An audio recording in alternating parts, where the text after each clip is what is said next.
Doop, doop, doop, doop, doop. Yeah, just checking my levels, right?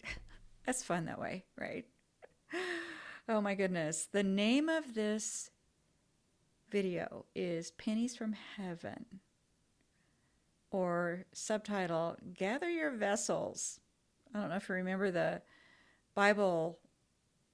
I hate to call them stories because they were real life, but how this lady was having hard times and her husband had died and she owed some guy lots of money and he was going to come take her two boys to pay off the debt, right? And so she asks Elisha or Elijah, I can't remember which one, but what can I do? Help. And he said, go gather all the vessels that you can. Do you remember that story? Okay, kind of off subject there, right? Oh, I'm Bonnie Lacey, a lady over 70 of faith, and I write books. That's about it, right? So, Pennies from Heaven, there was a song by that title written in 1936, I got the date right, during the Great Depression, a period of very hard times, and I think worldwide, but especially in the United States. And I remember my mom, she grew up in that time frame, in that time period. And it was so impressed on her that they didn't have anything. They couldn't waste anything. And for me, I was born in what 1952. Help me. Uh, about 20 years after this song was written and when it was in the Great Depression, and she still could not get away from, here's your box of paper tissues, right? The Kleenex. And she would take one, tear it in half, put the one half in the box, and just use half a tissue. She couldn't stop doing that. And when I use them here, it's like, I use the whole tissue and throw it away. But it was so impressed on her. The hard times that she had lived with her family. She had four brothers. Oh my goodness, right? So I even listened to the song. It was truly a song. And oh my goodness, it's a different style, but Frank Sinatra sang it. You should go listen to it. It's just Pennies from Heaven by Frank Sinatra. You should go listen.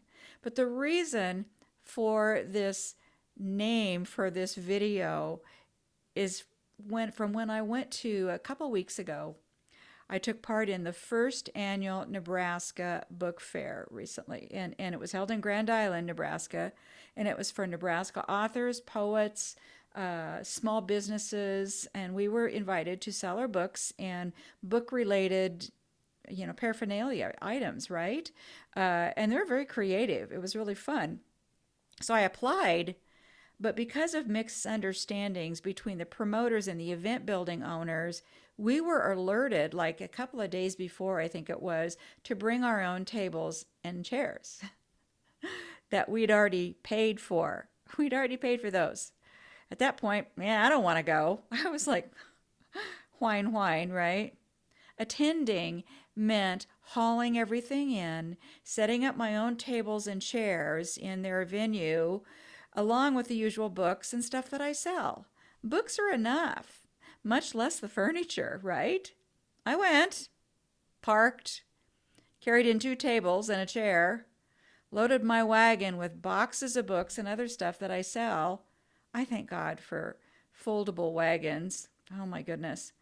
I remembered to move my car an hour later. I'm all loaded in, supposed to move my car right away, but I forgot. So an hour later, I'm running outside. Oh, I've got to move my car. I'm going to get in trouble.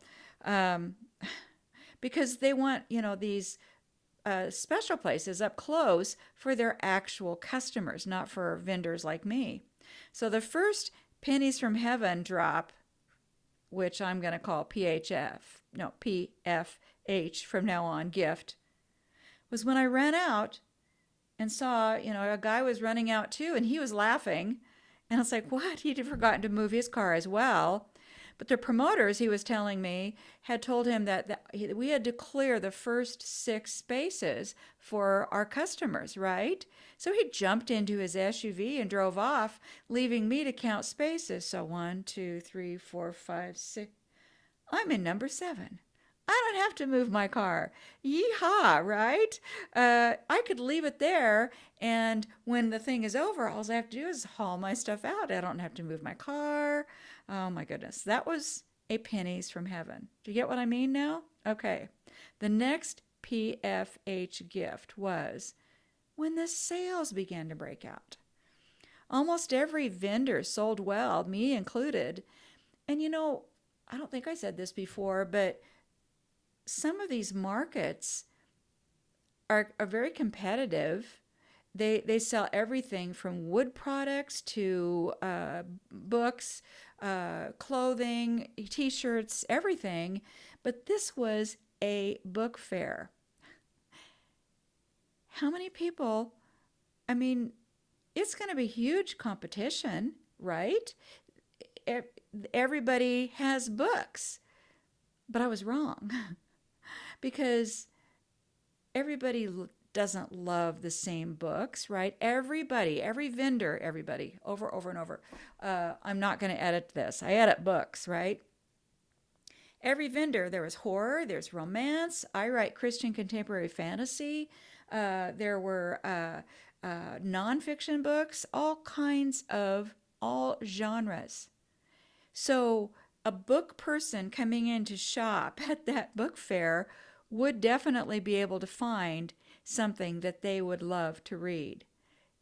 Everybody sold well. I've just never been to something like that. So pennies from heaven, you get it. But the most meaningful gift for me, pennies from heaven gift, was when a customer glanced at the floor in front of my table. She was purchasing a book and she was getting her money in and out, and she saw a penny and she hadn't dropped it. So she picked it up and she goes, "Hey, this is at your table. Here, this is your penny." Okay, so it was mine. Well, a little girl was standing right there, and I gave it to her. "Here, honey, here's a penny." I'm not sure what pennies can pay or buy at that place, but so yeah, okay, I gave it to her. A little later, as I straightened up my table, the penny was there. It was back. In fact, there were 2 pennies. I picked it up and checked, the neighboring tables, maybe she was still there to give it to her. She dropped it or whatever. She was gone.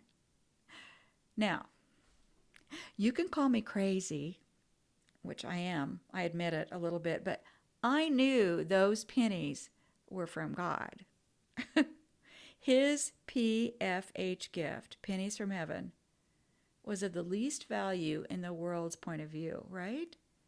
But in my heart, it topped it all. I sensed it. It was from him. And I'm going to give you an alert. First of all, I want you, again, to hit subscribe and like, but leave a comment below. What are some pennies from heaven that you've noticed in your life? And I'm going to caution all of us and what's another good word that, really convict all of us. Stay alert. Watch for those pennies from heaven. Leave a comment. What are yours? Okay? Be blessed. I hope you're having a good day.